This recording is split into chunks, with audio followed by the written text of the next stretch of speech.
She wanted the dream life. I couldn't provide it. So, she left me for someone who could. Now she's begging for another chance. When I first met Emily, I thought I had hit the jackpot. She was everything I ever wanted in a partner.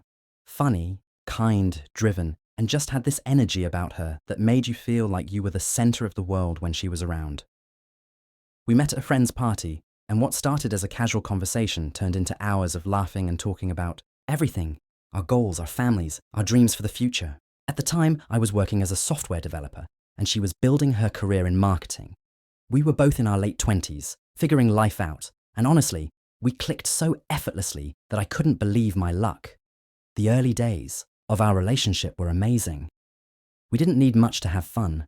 Movie nights on the couch, long hikes on weekends, grabbing cheap but delicious takeout from the local taco truck. Emily would always say, "It's not about money, it's about the memories we make."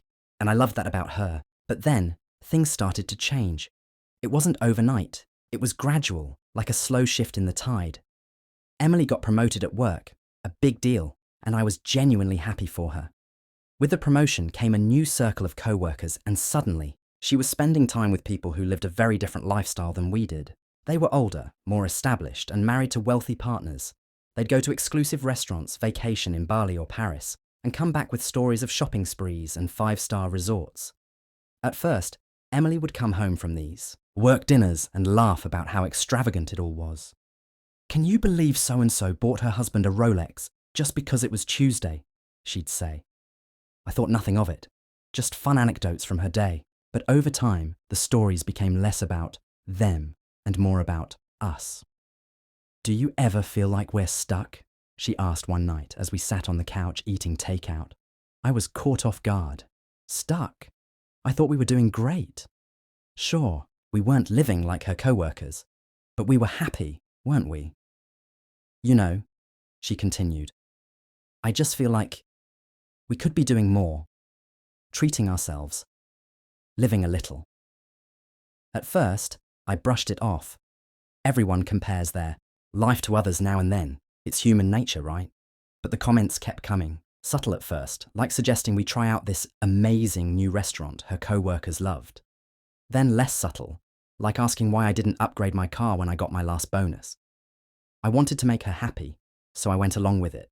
For a while, I'd splurge on a fancy dinner now and then, or surprise her with something small but thoughtful. And don't get me wrong, I liked spoiling her when I could, but it started to feel like nothing was ever enough. Looking back, I should have said something, but at the time, I told myself it was just a phase, that she'd snap out of it. I thought, if I keep her happy, everything else will fall into place. The real turning point came about 6 months into Emily's new job. One evening, she came home buzzing with excitement. "Guess what?" she said, practically bouncing into the living room. "What's up?" I asked, smiling at her energy. "My co-worker Amanda invited us to her husband's birthday party this Saturday. It's going to be at this amazing rooftop bar downtown. You're going to love it." I hesitated. Don't get me wrong, I wasn't a hermit or anything, but fancy events like that weren't really my thing. I'd much rather hang out with friends or have a quiet night in. Still, I didn't want to disappoint her, so I agreed. That night, Emily pulled out her phone and started scrolling through dresses. "I need something new for this," she said. "I can't wear the same thing Amanda saw me in last month." I glanced up from my laptop. "What's wrong with the dresses you already have? You always look great." She rolled her eyes. "Come on, babe. These people notice stuff like that. Besides, I want to look good for you." I didn't argue. She ended up buying a dress that cost more than what we'd typically spend on a week's groceries. Saturday came, and the party was overwhelming. The rooftop was packed with people dressed like they'd just stepped off a fashion magazine cover. The drinks were ridiculously overpriced, and the conversations were all about investments, luxury vacations, and designer brands. I felt out of place, but Emily fit right in. She laughed, mingled, and charmed everyone she met. At one point, I caught her talking to Amanda, who casually asked, "When are you two going to upgrade your apartment? You're still in that little 2-bedroom, right?" Emily gave a tight-lipped smile and said, "We're working on it." That car ride home was uncomfortable, to say the least.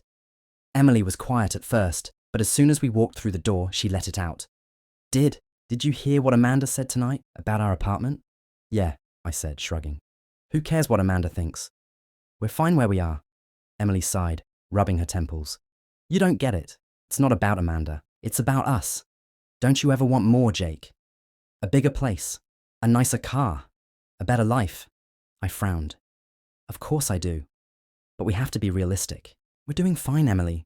We don't need to compete with people who make 3 times what we do. Her eyes narrowed. Maybe you're fine with this, but I'm not. I work hard, Jake. I want to enjoy the rewards. The argument spiraled from there. For the first time, it felt like we weren't on the same page about what we wanted. She saw it as ambition. I saw it as chasing a lifestyle we couldn't afford. From that point on, the pressure only grew.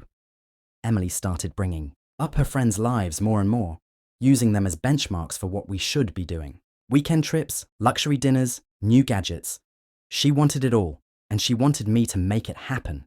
It didn't happen overnight, but the tension between us started to seep into every corner of our relationship. Emily wasn't just pressuring me to upgrade our lifestyle anymore. She started looking down on the one we already had. She'd make little comments here and there that cut deeper than she realized. Ugh, this couch is so outdated, she'd say while scrolling through Instagram. Or, we should really think about trading in your car, Jake. It's embarrassing when people see you pull up in that thing. I tried to brush it off at first, but it wasn't easy. I'd worked hard to build a life I thought we could both be proud of. I wasn't rich, but I was responsible. I had savings, no debt, and a plan for the future. But suddenly, none of that seemed good enough for her. The final straw came during a dinner date. Emily had picked the restaurant, a trendy spot downtown where the menu didn't even list prices. I knew it was going to hurt my wallet, but I wanted to make her happy. Halfway through the meal, she brought up a friend of hers, Sarah, who had just gotten engaged to some guy who worked in finance. Did I tell you about Sarah's fiancé? She asked, swirling her wine glass. No, but I'm guessing you're about to, I replied, forcing a smile. She either didn't catch the sarcasm or chose to ignore it. He surprised her with a trip to Italy to celebrate their engagement. Can you imagine? She showed me pictures of the villa they stayed in. Absolutely stunning. That's nice, I said, cutting into my steak. Good for them. Emily put down her glass and looked at me. Don't you ever want to do something like that for us? Of course I do, I said, trying to keep my tone even. But trips like that cost money, Emily. You know that. I'm not going to put us in debt just to keep up with your friends. Her face fell, and for a moment I thought I'd gotten through to her. But then she said, maybe if you were a little more ambitious, we wouldn't have to worry about money so much. I froze. I couldn't believe what I was hearing. Ambitious? You think I'm not ambitious? I'm just saying, she replied, her voice calm but cutting. You're comfortable. Too comfortable. Sometimes I feel like I'm the only one who wants more out of life. I put down my fork, suddenly losing my appetite. Emily, I work hard. I've been saving for our future, for us. But it feels like you're more interested in impressing your friends than building something real with me. Her eyes narrowed. That's not fair. I'm just trying to push us to be better. No, I said, shaking my head. You're trying to push us into a life we can't afford, and I'm not going to bankrupt myself chasing some Instagram fantasy. We barely spoke the rest of the night. When the check came, I paid without a word, even though it was more than I'd spent on groceries all month. After that disastrous dinner, things between Emily and me went downhill fast. She stopped hiding her disappointment and started openly criticizing me. Every little thing I did or didn't do seemed to annoy her. You're so predictable, she said one evening as I suggested a quiet movie night at home. Don't you ever want to do something exciting? Like what? I asked, already bracing for the answer. I don't know. Go somewhere fancy. Do something spontaneous. Live a little, she said, flipping through her phone as if I wasn't even there. I could feel the resentment building inside me. I wasn't boring. I was responsible. But in her eyes, that wasn't enough anymore. The final blow came on a Saturday morning. Emily sat me down, her expression serious. Jake, we need to talk, she said, her voice unusually calm. My stomach sank. What's going on? She hesitated for a moment before blurting out. I Don't think this is working anymore. I stared at her, trying to process her words. What do you mean? We've been together for years, Emily. What's not working? She sighed and looked away. I love you, but I need more. I want more. And I don't think you're the kind of guy who can give me that. Her words hit me like a punch to the gut. So what? You're leaving me because I'm not rich enough. It's not just about money, she said, though her tone wasn't convincing. It's about ambition, lifestyle, the future. I don't see us wanting the same things anymore. I was furious, but I kept my voice steady. And you think there's someone out there who's going to magically give you this dream life you want? Emily didn't answer, but her silence said it all. That was it. She packed her things and left the next day, moving in with a friend while she figured things out. I didn't beg her to stay. I had too much pride for that. But the breakup still hurt like hell. In the weeks after Emily left, I did my best to move on.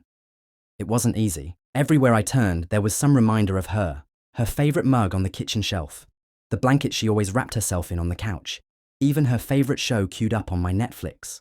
But I channeled my frustration and heartbreak into something productive. I started spending more time at the gym, reconnecting with old friends, and picking up new hobbies. Slowly, I began to rebuild my life. Meanwhile, Emily's life seemed to take a dramatic turn. Mutual friends informed me that she had started dating someone new, a guy named Ryan. He was a flashy entrepreneur who drove a Tesla, wore designer clothes, and posted pictures of his extravagant vacations on Instagram. At first, I thought, well, I guess she got what she wanted. It stung, but I told myself to let it go. I avoided social media so I wouldn't have to see them together. But then, cracks in her picture-perfect life started to show. About 3 months after our breakup, I ran into one of Emily's friends, Sarah, at a coffee shop. She seemed hesitant to talk to me at first, but after a bit of small talk, she leaned in closer. "Can I be honest with you, Jake?" she said. "Sure," I replied, though I wasn't sure I wanted to hear what was coming. "Emily's not as happy as she pretends to be. Ryan isn't exactly who she thought he was." I raised an eyebrow. "What do you mean?" Sarah sighed. "He's flashy, yeah, but he's also controlling. He doesn't treat her well, and he's not as successful as he makes himself out to be. A lot of that lifestyle, it's on credit cards. He's drowning in debt, and Emily's starting to realize it." I didn't say anything at first. Part of me felt bad for her, but another part of me couldn't help but feel a bit vindicated. "Does she regret leaving?" I finally asked. Sarah hesitated, then nodded. "She hasn't said it outright, but yeah, I think she does. She's too proud to admit it, though." I thanked Sarah for the update and went on my way, my mind spinning. It wasn't long after my conversation with Sarah that Emily reached out to me. The message came through on a Sunday evening, a simple text that read, "Hey, Jake, can we talk?" I stared at the screen for what felt like an eternity. Part of me wanted to ignore it. I had moved on, or at least I was trying to. But another part of me couldn't deny the curiosity, the need to know what had happened to her since we'd parted ways. I replied, "Sure, what's up?" The response came quickly. "I've been thinking about everything. Can we meet in person?" We agreed to meet at a cafe. When I arrived, I saw her sitting at a table by the window, looking a little different than I remembered. Her hair a bit longer, but the same nervous energy in her eyes. She looked fragile. I walked over and she stood up quickly, as though she were trying to look more confident than she felt. "Hey," she said, offering a weak smile. "Hey," I replied, taking a seat. There was a long silence between us before either of us spoke again. "I know this might be strange, but I wanted to apologize," she said, her voice tinged with regret. I raised an eyebrow. "For what?" "For everything," she said. "For how I left, for pressuring you, for being selfish." She looked down at her coffee cup, not meeting my gaze. I was so focused on this idea of a perfect life, and I couldn't see what was right in front of me. "I pushed you away when you were the one who truly cared about me." I felt a knot tighten in my chest, but I kept my composure. "So, what happened with Ryan?" Her eyes flickered, and she shifted uncomfortably in her seat. "That's the thing. He's not who I thought he was. He's not what I wanted, Jake. I was so blinded by the idea of wealth and status, but now I realize it doesn't mean anything if you don't have someone who genuinely cares about you. Her words hit me like a punch to the gut. I had to admit, hearing her say it out loud felt validating, but it also stung. I had spent so long feeling like I wasn't enough, and now she was here admitting that everything I'd been afraid of was true. Why now? I asked. Why are you saying all this now, after everything's happened? I don't know, she said, quietly. I guess I was trying to prove something to myself, to everyone else, but it didn't work. I want what we had, Jake. I miss it. I miss you. I looked at her, trying to gauge if she was being sincere or if this was just another attempt to make herself feel better. I wanted to believe her, but I couldn't ignore the past. Emily! I started, but she cut me off. Please, just give me a chance to show you that I've changed. I'll make it right, I promise. Her words were desperate, but there was something in her eyes, something genuine, maybe even a little broken. It was hard to ignore the old feelings that resurfaced in me, but I reminded myself of everything that had happened. Emily, I've worked really hard to move on, I said slowly. I don't want to go through this again. I don't want to be that guy who's just there when it's convenient for you. She looked down, her face falling. I understand, I really do. I messed up, Jake. The weight of her apology hung in the air between us. Part of me wanted to forgive her, to give her another shot. But another part of me, an honest part, knew I had to keep moving forward, even if it meant leaving her behind. You made your choice, Emily, I said, my voice firm. And I made mine. The following week was a blur. Emily's words continued to echo in my mind, and I found myself grappling with the decision. Could I really go back to the way things were? Could I trust her again? Would it even be worth it? I spent hours thinking, talking it over with close friends who had seen the whole relationship unfold. The consensus was unanimous. Don't go back. They reminded me of everything she had done, the way she had used me, and how I had ended up on the losing side of it all. Still, I couldn't shake the guilt that lingered. The idea of her reaching out, of wanting to rebuild something that felt broken beyond repair, gnawed at me. One evening, I went for a long walk, trying to clear my head. The air was crisp and the streets were quiet. It was a familiar setting, just me, my thoughts, and the weight of the world on my shoulders. As I walked, I replayed the conversation, with Emily in my mind. The way her eyes had looked when she talked about missing me. How sincere she seemed. But then, there was that underlying truth. She had left for someone with more money, more status. What had changed? Had she truly learned anything, or was this just a last-ditch effort to escape the mess she had created? I stopped at a park bench, staring at the empty playground in front of me. The swings gently swayed in the wind, and the silence was almost deafening. I thought about what had made me happy before all this. What had I really wanted out of life? I wanted stability. I wanted someone who valued me, someone who didn't see me as a stepping stone to something better. And while Emily had been a huge part of my life, I realized she wasn't the person I thought she was. The idealized version of her I had created in my mind was nothing like the reality. It was then that I made my decision.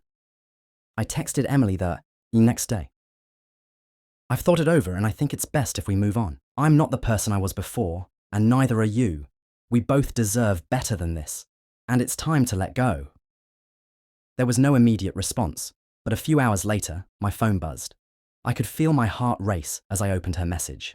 Jake, I understand. I'm sorry for everything. I know I messed up, but I just wanted you to know that I never stopped caring about you. It was a goodbye message in disguise. And that was it. No more explanations, no more pleading, just closure. Months went by, and life slowly started to feel normal again. I poured myself into work, took care of my personal health, and spent more time with friends who genuinely supported me. I didn't think about Emily much, though her memory lingered in the background. Then one day, I heard from a mutual friend that she and Ryan had broken up. Apparently, their relationship had fallen apart in spectacular fashion. The money, the lifestyle, it all proved to be empty. Emily had left him for the same reasons she'd left me. I couldn't help but feel a strange sense of satisfaction, though I quickly realized that it wasn't about winning. It wasn't about being right. It was about growth, something I had done, and something she still needed to do. I sent her a brief message, just to check in. I heard things didn't work out. I hope you're doing okay. Take care of yourself, she replied hours later. I'm trying to, Jake. I'm sorry for everything. I'll always regret what I did. I didn't respond. I didn't need to. I'd moved on. Looking back, I can't say that I have any regrets. I made the decision that was best for me, and while it hurt at the time, it was necessary. I'm in a better place now, and I've learned the importance of self-respect and boundaries. But I can't help but wonder, did I make the right call? Was there a part of me that should have tried harder, forgiven her, and given our relationship another chance? Maybe she had changed. Maybe we could have worked through it. What do you think? Did I do the right thing by walking away? Or should I have taken her back and tried to rebuild what we had? Let me know what you think in the comments.